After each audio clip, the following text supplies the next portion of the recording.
Well, hi, everyone, and welcome to another episode of the Effective Teaching Podcast, where I provide you with actionable strategies that you can apply to your teaching and learning to enhance student learning and transform them into lifelong learners. I'm Dan Jackson, and this week I'm going to be talking to you about student voice and choice.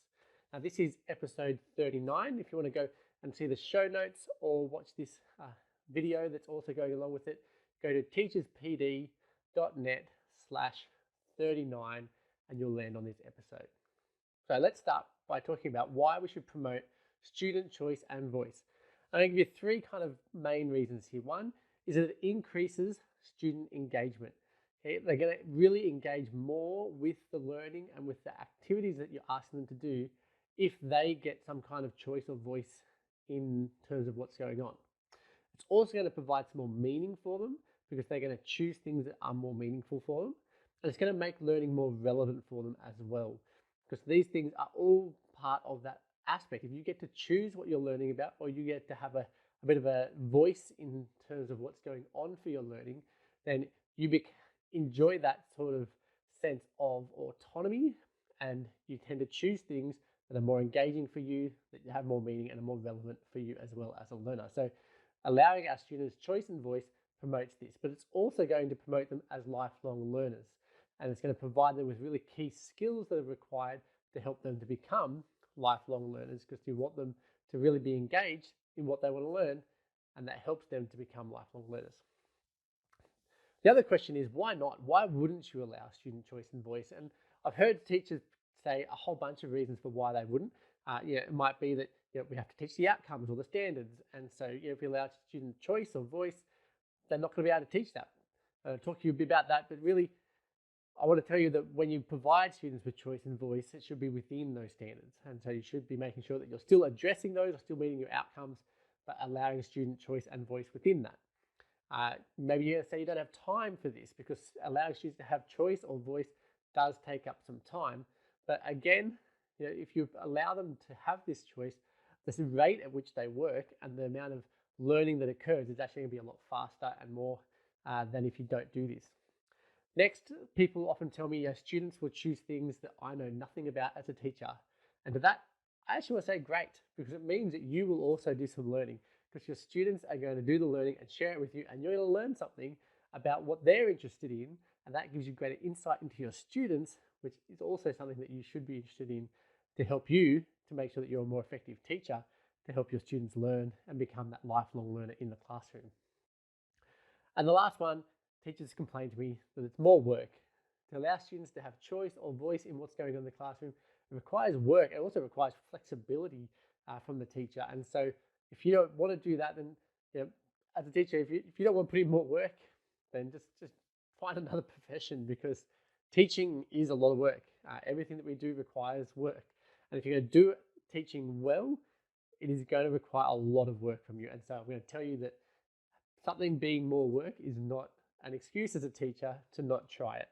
It may be that you need to put it off for a little bit until you have a bit more chance to do it, or it might mean that you need to get some more support in how you do it, but it doesn't mean that you don't try it. Okay, so now let's talk about what we're actually looking at here. I'm going to give you a few strategies for voice, and then I'm going to give you a few strategies you can use to help your students to have some choice in what they're learning as well. So voice is really about your students actively participating in the decision making of the learning.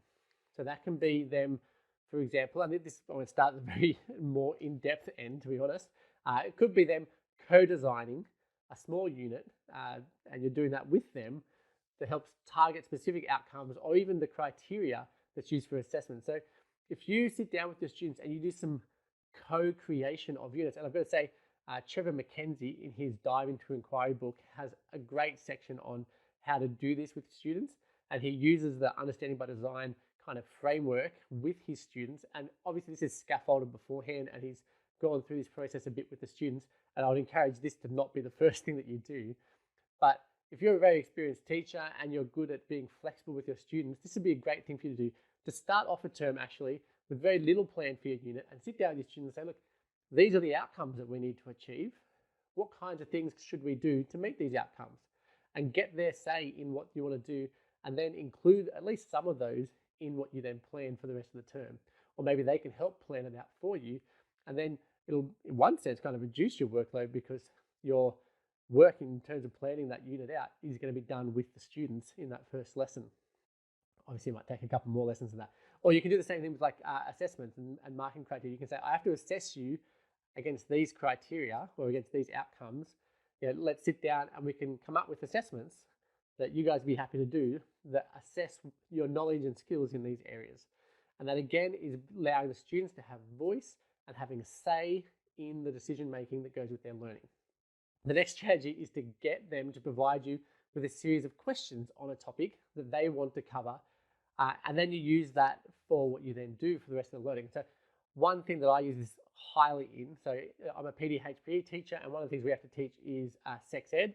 And so I often start my units there by just getting my students doing a big brainstorm, finding out what they already know, getting them to ask as many questions as they can. And I just put them all up on the board. Some of those questions they hand in anonymously. And it gives me really good insight into what they know, what they don't know. And then I cater my learning plan to make sure that I'm meeting the things that they actually want to know. And that's them having a bit of a voice in the learning that's going on. Another thing that you can do is to let the students come up with ways to present their understanding that meets the outcomes. So here you might say, well, this is the assessment task. I want you to show me how you can do this, but then you let the students actually choose how they go about that. So they're not necessarily co-designing the entire task. They're just looking at having some say in how they go about producing the application of their understanding or the project or the product that they're going to make to show you that they are really good at meeting that assessment task. Another one is to let them give you the topic that they will examine in meeting the outcome. So actually say, all right, well, here's the outcomes. What topic are you going to choose as you examine this? And it might be for an assessment. It might just be in their normal learning though too. What are they going to pick to really look through what topic where they're applying? Particularly this is good for skills, right? If your subject area has a whole bunch of skills you have to assess, say the kids, look, I have to assess these skills in you, but what are you going to apply these skills to?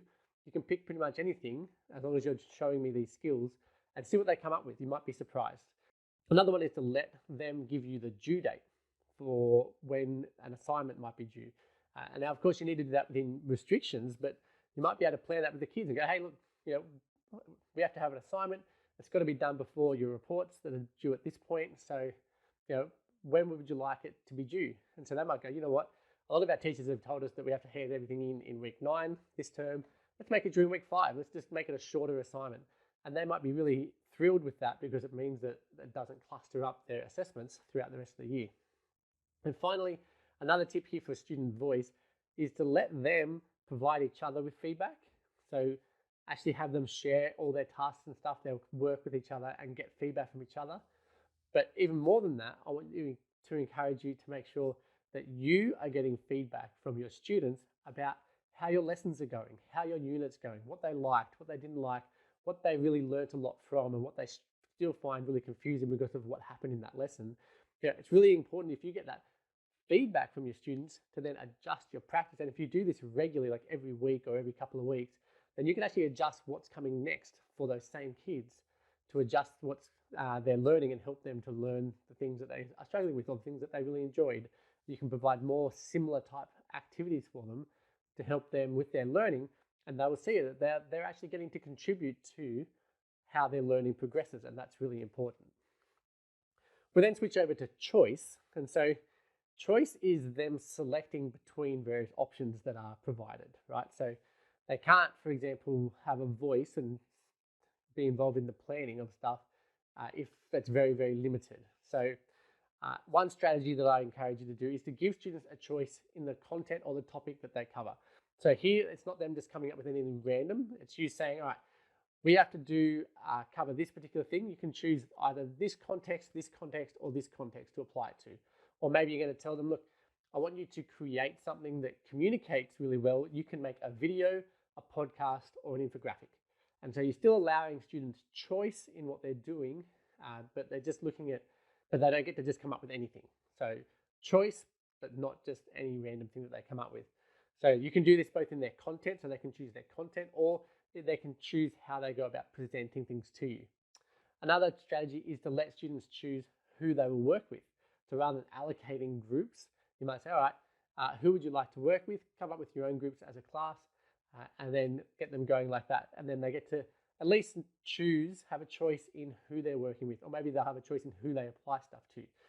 So any choice that you can give them in that kind of a sense in terms of who is involved. And then you might give them a choice in terms of where they will apply their learning. So it's one thing to choose the content or the topic. It's another thing to choose, okay, this is the content and the topic, so we're learning about physical activities and we have to show our skills in various different sports, but I get to pick my sports.